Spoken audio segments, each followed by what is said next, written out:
সকালে মায়ের ব্যাগ থেকে কিভাবে ৫,০০০ টাকা চুরি করে এনেছি সেটাই কলেজ ক্যাম্পাসে বসে বান্ধবীদের সাথে শেয়ার করছিলাম। সবাই হাসাহাসি করছে। রুবি বলে উঠল, ঠিকই হয়েছে, এত বড় মেয়ে, তার হাত খরচ লাগে না। আমি বললাম, আজ রবিনের জন্মদিন, ওকে ট্রিট দেব। সবাই হেসে উঠলেই পেছন থেকে একটা মেয়ে আমাকে ডেকে বলল, তুমি প্রাইমারি স্কুলের টিচার আফসান আন্টির মেয়ে নয়? হ্যাঁ, কেন? তুমি যে টাকাটা আজকে মেরে এনেছো সেটা কালকে আন্টি আমার মায়ের কাছ থেকে ধার নিয়েছিল। আমার মাও পাশের বাড়ির আন্টির কাছে গিয়ে আধা ঘন্টা বসে থাকার পরে ধার করে নিয়ে আসতে পেরেছে। তুমি যদি এই টাকাটা খরচ করে ফেলো তাহলে তোমার মাকে আবার ধার করতে হবে।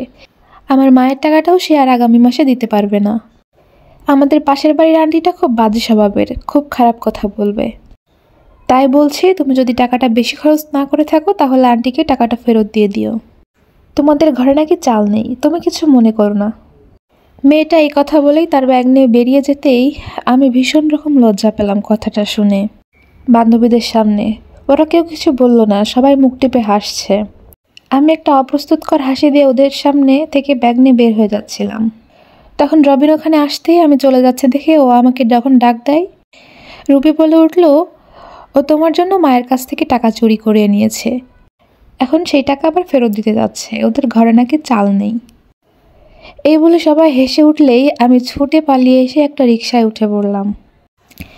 রবিন আমাকে আমার নাম ধরে কয়েকটা ডাক দিল, কিন্তু আমি শুনলাম না। আমি আমার জামাটার দিকে চোখ পড়তেই মনে পড়ল আমি আমার মাকে সাহায্য করার জন্য গত সপ্তাহে 3টা ড্রেস অর্ডার করেছিলাম, ক্যাশ অন ডেলিভারি। ওরা ড্রেস নিয়ে এলেই আমি ড্রেসটা নিয়ে ছুটে দরজা বন্ধ করে দিই। তখন আমার মাকেই 4,000 টাকা দিতে হয়েছিল। হয়তো টাকাটা দেওয়ার কারণেই মাকে এই ধারটা করতে হয়েছে। কথাটা মনে পড়তেই জামাটা কেন জানি সূচের মতো শরীরে বিঁধতে থাকলো। বাসায় গিয়ে দেখি মা এখনও স্কুলে যায়নি, মোবাইলে কার সাথে যেন কথা বলছে। না, আমি সব জায়গায় টাকাটা খুঁজে দেখেছি, কোথাও পাচ্ছি না, আমি শিওর আমি ব্যাগেই রেখেছিলাম।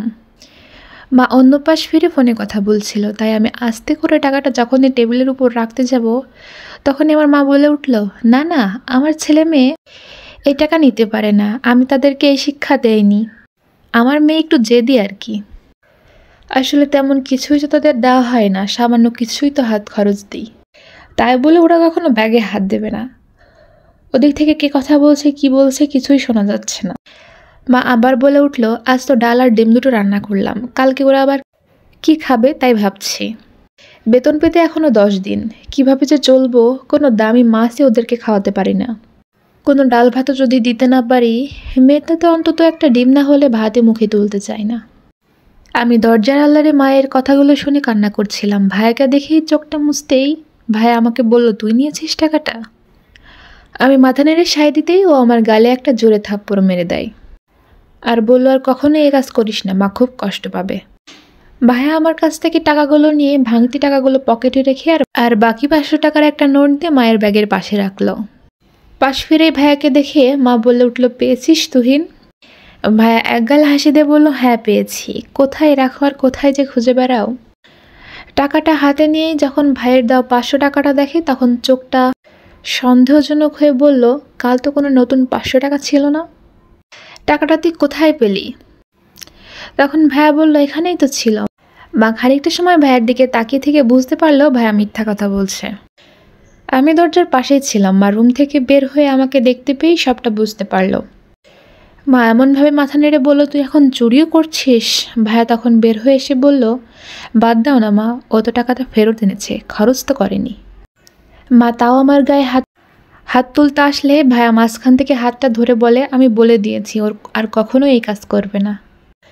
তাও আমার মা গায়ে হাত দিল আর আমি তখন চিৎকার করে বলে উঠি, বেশ করে ছিনিয়েছি, মাত্র 50 টাকা হাত খরচ দাও, এতে কি কখনো হাত খরচ টাকা হয়? আমার সব বান্ধবী কত টাকা খরচ করে, ওদের বাবা আছে তাই, আমার বাবা নেই বলেই তো আমি আজকে কোনো হাত খরচ পাই না। সে থাকলে তখন নিশ্চয়ই দিত, তুমি দিতে পারো না বলেই তো তোমার কাছ থেকে আমি টাকাটা চুরি করেছি। আমার কথাগুলো শুনে মা বিছনায় বসে পড়ল। আমি দৌড়ে গিয়ে দরজাটা আটকে বসে ভাবতে থাকলাম, এই থাপ্পড় দিয়ে শিক্ষাটা আমাকে দিতেই হবে। আমাদের ইচ্ছার কি কোনো দাম নেই? সারাদিন দরজাটা বন্ধ করে রাখলাম। রাতে আমার মা আর ভাইয়া খাবার খাওয়ার জন্য ডাকছে, আমি ইচ্ছা করেই বিছনার উপরে কয়েকটা স্লিপিং পিল ফেলে রেখে ঘুমের ভান করে থাকলাম। মা এক্সট্রা একটা চাবি দিয়ে লক খুলে ভিতরে ঢুকলো। আমার রুমের এমন অবস্থা দেখে মা চিৎকার করে কান্না করা শুরু করলো। ভাইয়াও দৌড়ে এসে আমাকে ভালো করে লক্ষ্য করে দেখলো আমি যে গভীর ঘুমে না, ভাইয়ারা ঠিকই বুঝতে পারলো। তখন মাকে বলল, ওর কিচ্ছু হয়নি, তুমি যাও, আমাদেরকে ভয় দেখাতে চাচ্ছে শুধু। মা ভাইয়ের কথায় অবাক হলেও এতক্ষণের কান্নাটা চেপে উঠে চলে গেল। তখন আমার ভাইয়া পাশে বসে আমাকে ডাকলো আর বলল, উঠ, না হয় মা কিন্তু আবার মারবে। তখন আমি উঠে বসতেই ভাইয়া আমাকে বলল, মা কেন বাবাকে ছেড়ে এসেছে জানিস? কেন? আমি তো জানি না, এতবার জিজ্ঞেস করেছি, কখনোই তো বলনি। মা চলে এসেছে তোকে বাঁচাতে। আমি ভাইয়ের দিকে অবাক হয়ে তাকিয়ে থাকলাম। হ্যাঁ, আমার বয়স তখন 6 বছর যখন মা আমাকে জানালো আমার একটা বোন হবে। কিন্তু বাবা চাইতো না কোনো মেয়ে হোক, বাবা বলতো মেয়ে লাগবে না, ছেলে হোক। এই নিয়ে রোজই মায়ের সাথে বাবার একটা ঝামেলা লাগতো। তারপরে তুই হওয়ার আগে মা আমাকে নিয়ে বিশাল বাড়ি ছেড়ে বের হয়ে আসলো। আমার নানার বাড়ির অবস্থাও ভালো, কিন্তু মা কারোর সাহায্য নেয়নি। এত পড়াশোনা করেও শুধুমাত্র একটা প্রাইমারি চাকরি নিল আমাদেরকে দেখার জন্য। মা এখনও যা ইনকাম করে তাতে আমরা ভালোভাবে চলতে পারতাম, কিন্তু মা বড় একটা অঙ্কের টাকা সেভ করে যাতে তোর বিয়েটা খুব ভালোভাবে সে দিতে পারে, যাতে কেউ বলতে না পারে বাবা নেই, মেয়েটার বিয়ে ভালোভাবে হয়নি। আর সেই তুই কিনা মার সাথে সবসময় এমন খারাপ ব্যবহার করিস। তাই তোকে আজ জানালাম, না হলে মা আমাকে বলেছিল যেন আমি তোকে এই কথা কখনোই না জানাই। আমি ভাইয়ের কথাগুলো শুনে কান্না করা শুরু করে দিলাম। ভাইয়া আমার মাথায় হাত রেখে বলল, তোকে যে ভালোবাসবে তোর আর্থিক অবস্থা জেনেই তোকে ভালোবাসতে হবে। মিথ্যা দিয়ে কোনো ভালোবাসার সম্পর্ক আটকানো যায় না। সেই ছেলেকে তুই হয়তো আজ কোনো দামি গিফট দিলি, কিন্তু পরে যদি আবার চাই তখন কি করবি? তুই কিভাবে জানলি? যে মেয়েটা তোকে টাকার কথা বলেছে তার নাম মায়া। আমরা দুজন দুজনকে খুব ভালোভাবে চিনি এবং ভালোবাসি। আমরা অনেক আগে থেকেই দুজন দুজনের পরিচিত, প্রায় 4 বছর। সে জানে আমার আর্থিক অবস্থা, সেই জন্য ওর আমার কাছে কোনো চাওয়া পাওয়া নেই। আজ অবধি কোনো গোলাপ ছাড়া তাকে কোনো দামি গিফট আমি দেয়নি। ও এতেই খুশি, কারণ ও আমার আর্থিক অবস্থা জেনেই আমাকে ভালোবেসেছে। তুইও তোর অবস্থা বলবি, যখন দেখবি ও তোর অবস্থা মেনে নিয়েই তোকে ভালোবেসেছে, তখন তার হাতটা ধরবি। আমি মাথা নেড়ে সাই দিয়ে মায়ের কাছে গিয়ে মাকে জড়িয়ে ধরলাম। মাও আমাকে জড়িয়ে ধরে কান্না শুরু করলো।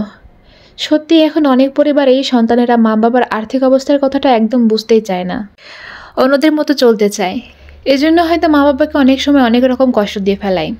আমার মতে মা বাবাকে কিছু বলার আগে একবার ভাবা উচিত। মা বাবা তাদের সন্তানদেরকে একটু সুন্দরভাবে চলার জন্য তাদের জীবনের সবটুকু উৎসর্গ করে দিয়ে শুধু সন্তানরা কীভাবে ভালো থাকবে সেদিকেই লক্ষ্য করে, সেদিকেই খেয়াল রাখে, যাতে সন্তানেরা কোনো রকম কোনো অভাবে না থাকে। যদি কারোর বাবা না থাকে তাহলে হয়তো সেই কষ্টটাও মা কখনো বুঝতে দিতে চায় না। তাই আমাদের উচিত অবশ্যই তাদের জন্য একটুখানি ভাবা, একটুখানি তাদের উপর সহানুভূতিশীল হওয়া, যাতে দিন শেষে তারাও আমাদেরকে ভরসার স্থান মনে করে, যাতে মনে করে কেউ পাশে না থাকলেও আমার সন্তানেরা আমার পাশে আছে।